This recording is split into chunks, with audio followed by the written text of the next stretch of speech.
All right, we're happy to have Sabrina Little today on character and the common good, and we're going to talk a little bit about sports and cultivating virtue, and in particular, running.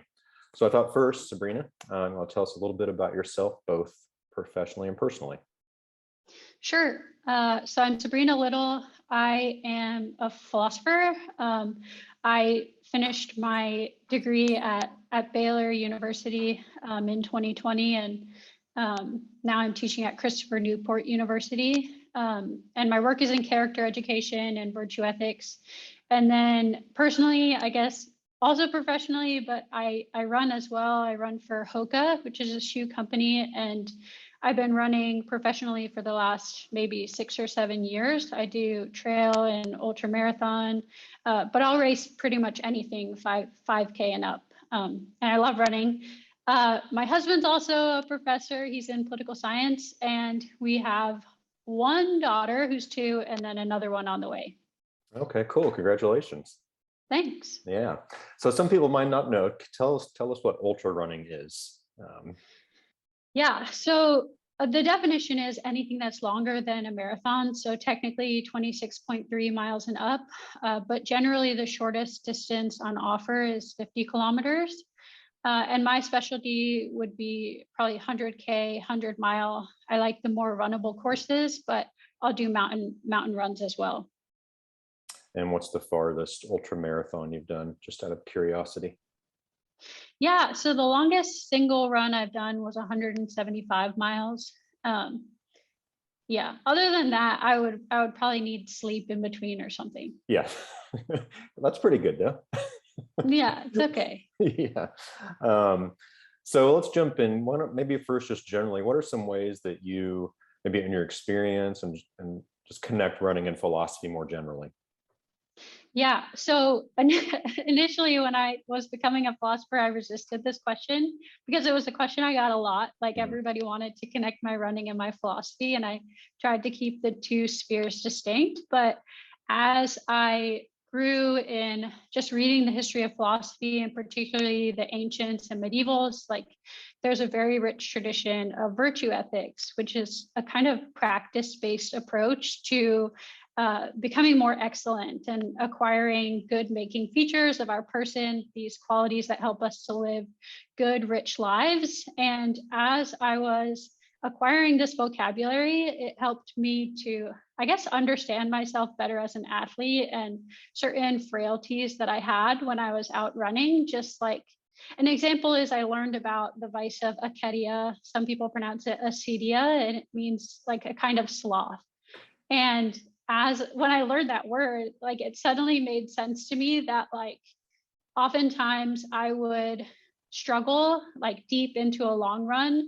And I always attributed that failure to a failure of physical fitness, but it wasn't that at all. It was just that I was having trouble internally staying. And so acquiring that kind of vocabulary helped me to understand, or just to have more honesty about where my particular failings were. So I was benefiting from that. Also, like a tradition of inquiry around suffering and flourishing, questions of what's a hero, what are the goods that you're oriented to, and how does that impact just your daily practices and things like that. So as I was being enriched by this academically, I started more and more to engage just my athletic practice, ask those questions, and then also just start conversations with peers. And it's been really enriching. Yeah, that's good. So you touched on this some, but what are maybe some other ways that running has helped you develop character? I mean, through kind of the self-knowledge, but maybe even cultivate some particular virtues.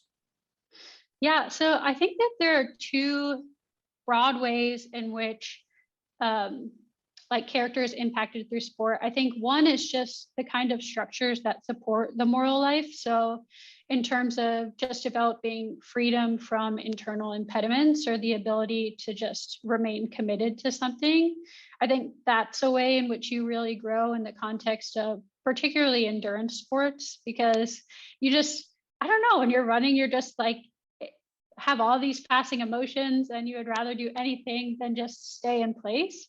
And being able to maintain your commitments, see things through to completion, that is something that just as a general rule is valuable in the moral life, but then also in terms of specific virtues, opportunities to practice them. I mean, perseverance for sure. Distance running is basically practice in long suffering, just kind of remaining with the task when it's really hard, but also patience.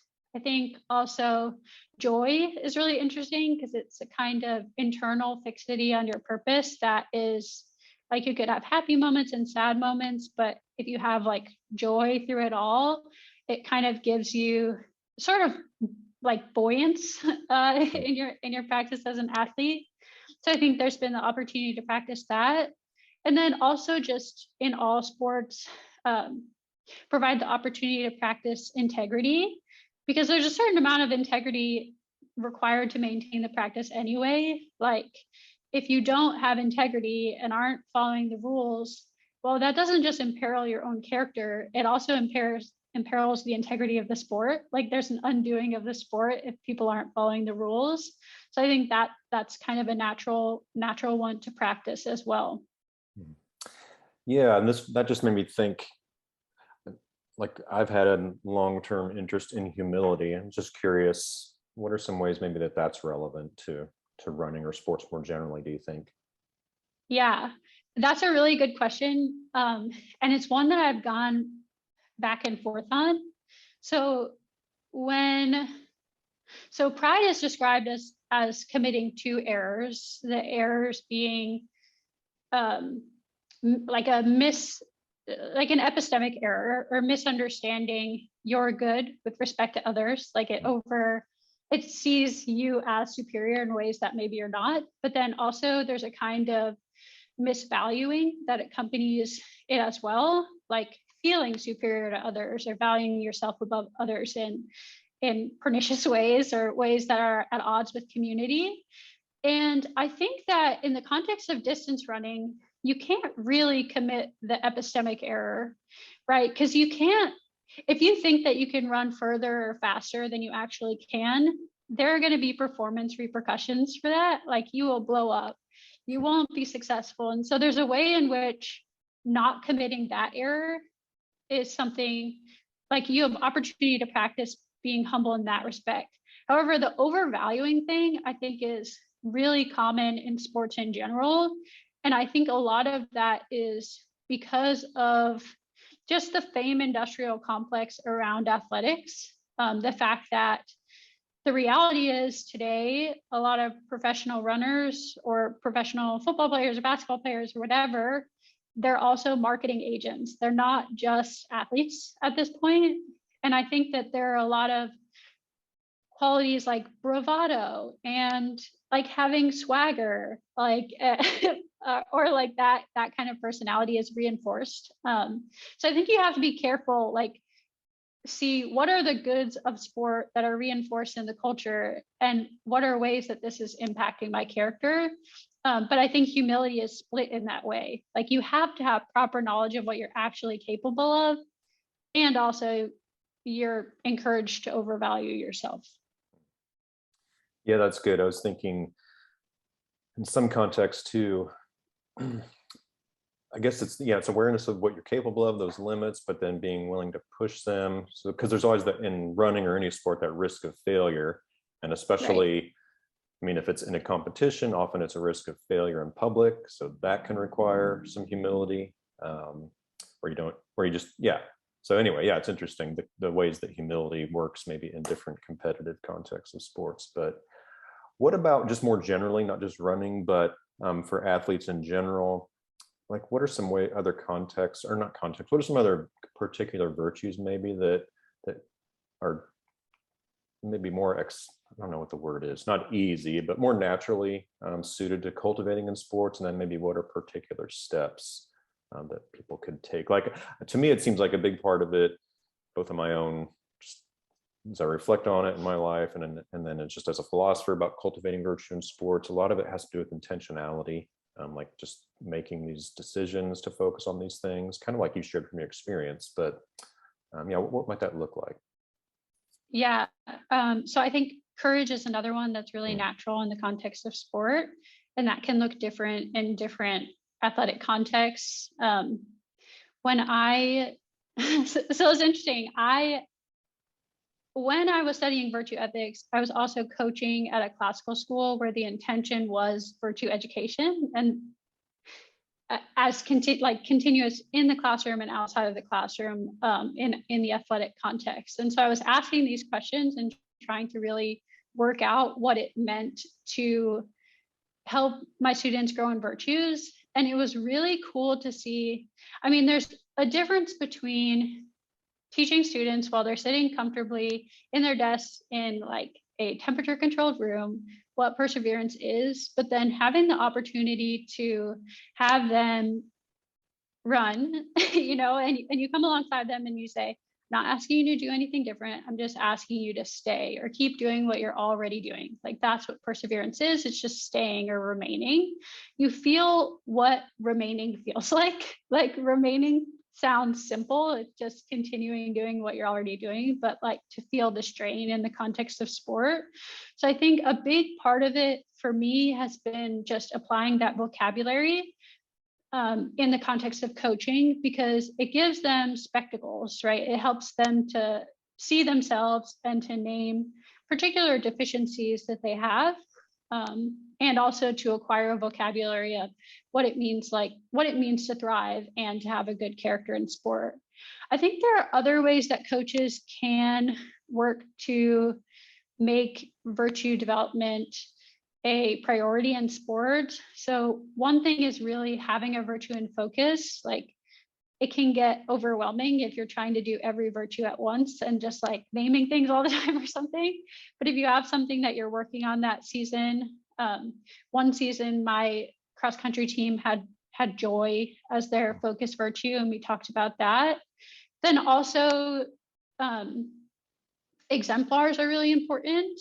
And often when you have youth athletics, you're not cool. And so I would try to pick a leader from among them, someone who did have a good character, or when we picked captains, we would talk about, okay, these are the kinds of qualities that we're looking for in a leader. And it's not necessarily the fastest person, but someone who is going to represent what we want as a team. And so then you have that person put in a position where they can see and emulate what that person's doing all season. I think that's important.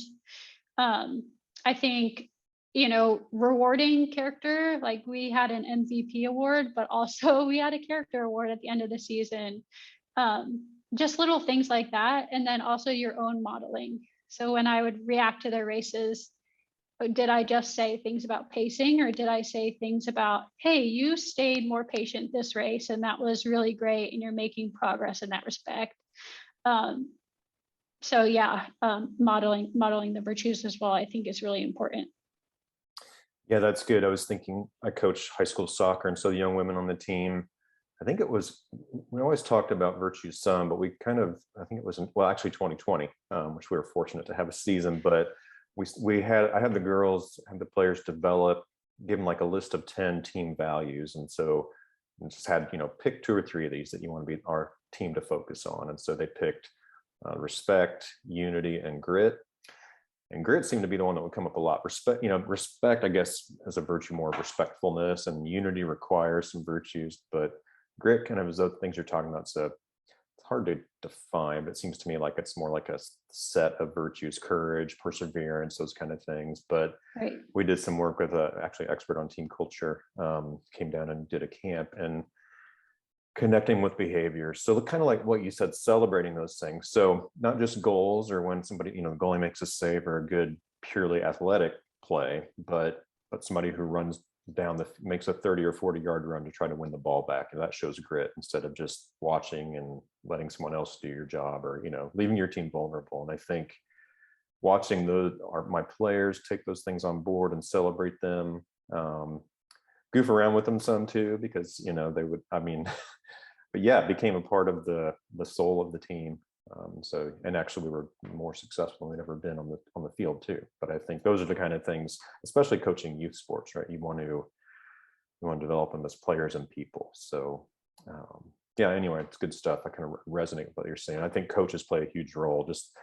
I've coached well, since my kids they're all out of the house now, but since they were kindergartners, and just the things you see in youth sports over the years from coaches and parents, it can be really discouraging. But to care for your players, care for their character, yeah, it's good stuff. So, which, maybe what are some of the challenges? Maybe I think you already mentioned a little bit today, especially athletes that are more at the elite level, right? They're also their own PR people in many ways, marketing, all those sort of things. What are some challenges to sports, either at that level or just, for youth sports, or even just for the weekend warrior type person, whatever comes to mind? Yeah, I think there are a few. One is developing a good character can be countercultural. So I remember one day having a conversation with my runners about like leading with humility, right? And then I walked them back to the locker room where the song "All We Do Is Win, Win, Win" no matter what was playing, and I was like, oh, this is like the great undoing. And also it's music, so like it's something that echoes through them and stays with them longer. So sometimes it feels like an uphill battle to be a coach who's concerned with virtue and character. I also think sometimes if I say, I don't know, if you say you're interested in virtue and character and have that interest for your athletes, there's a sense in which, well, if you're in a public school setting, public schools, they are out of the business of character education. And so there's a little bit of unease about that, applying that vocabulary or stating that as an intention. But if you state it in terms of particular virtues, there seems to be less resistance, because fewer people are going to say, oh, humility, yuck, or I don't want my kid to be like obedient, or I don't want them to have courage, things like that. And so sometimes there's a PR problem with virtues. Like, people don't know virtue just means excellent. Like, I want you to be excellent versions of yourself. Then there'd be a little bit less resistance. I think also just the whole there's just the fact that sometimes sports are oriented toward different ends than good character. I mean, there are ways in which good character and success in athletics can pull apart in certain ways. And an example is one of the years when I was coaching, we were in the state championship and we had the chance to be on the podium. And one of my athletes who would have scored points helped a fallen runner down the chute. She helped the girl to her feet and walked her in. And a lot of athletes are like passing her by while this is happening. And then ultimately she was disqualified because they have like a rule against the Samaritan. And like, it was like a moment when I had to check my own heart and say like, oh, my higher goal for them is to be the person who sees and responds to the needs of others more than scores points. So we didn't, we didn't win, like we didn't get on the podium. And that was like a moment in which these two things, confronted or were opposed in not a great way. And then, the kind of vainglory that's like wrapped up in a lot of how athletes present themselves, I think that can be a challenge. And then in athletics in general, I mean, there are a number of virtues that you can practice. And again, like the structural supports of the moral life, like practicing your freedom or practicing kind of down regulating your emotions such that you aren't acting on impulses, things like that. But not every virtue is going to be like, can be taught in that context. So things like, you don't get a lot of, it's not like you're pursuing intellectual goods. And so you don't, aside from practical wisdom, you don't get the opportunity to practice virtues like that.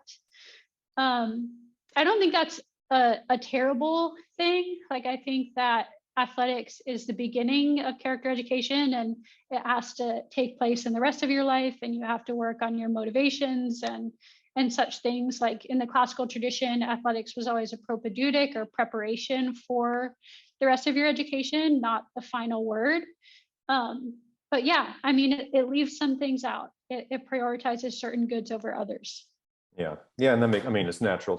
It's not well, for some people it can be, but it's at one dimension of life, right? So you wouldn't expect all the virtues to be Right. relevant and cultivatable in the context. But yeah, the coaching thing, I definitely can. I mean, actually, one of the main things in the past, I'd say 6 or 7 years, that have helped me like see some weak spots in character and try to work on them is a coach, because all of a sudden you see it in others, you see it in yourself. Like I see coaches, like when they lose, kind of make excuses, or I've seen coaches just kind of turn on their players, and I've seen in my own self getting hyper competitive where I wasn't even enjoying the games for a while, and then I was just like, well, this is, I've got to step back and just Yeah. enjoy it, seek excellence on athletically and morally, but also it's high school soccer, these young women, a lot, and they should enjoy it, right, in the midst of Right. all the work. So but yeah, I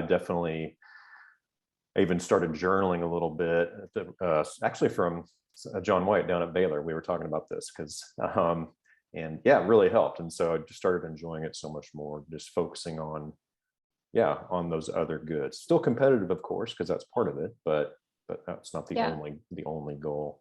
Well, let's shift gears. One, I know that you have recently signed a book contract with Oxford University Press, so maybe share a bit about that book and what's it about. Yeah. I'm really excited about it. It's kind of an opportunity to do what enriched my own athletic practice, which is having the tradition of inquiry come to bear on my athletic practice. And so um, it is, there's coherence to the book in two ways. The first is just I cover a lot of central topics in virtue ethics. And so I have a chapter on virtues and a chapter on vices and virtue development and exemplars and suffering and flourishing, those kinds of questions. But then also just thematically, I'm kind of, my intention is to provide like a vision of what a rich athletic life can look like. Because oftentimes when we have conversations about ethics in the context of sport, they're asymmetrical or just framed in terms of the negative. So what we ought not do, or someone did doping again, or violated this, or broke some rule, or cheated in a marathon, like all of those times are when we talk about ethics. And those are important, but they're only half of the story, right? Because living a good life is not just ceasing to do bad actions, but also performing good ones. And so I want to do the positive cultivation of a vocabulary and help people to have the language to see what it might look like to live a good life in sport and have it kind of support the goods of community or support flourishing in like a long life instead of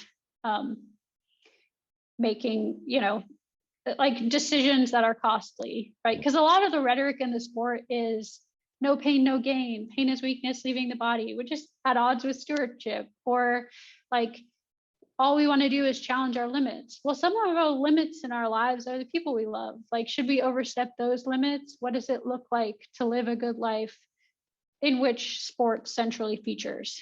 So those kinds of questions. Yeah, good. Well, I think we'll end it there, but thanks very much for taking the time. I appreciate the discussion. I think it'll be helpful for people to think through and hopefully some applications as well. Thanks so much for having me. Yeah, you bet.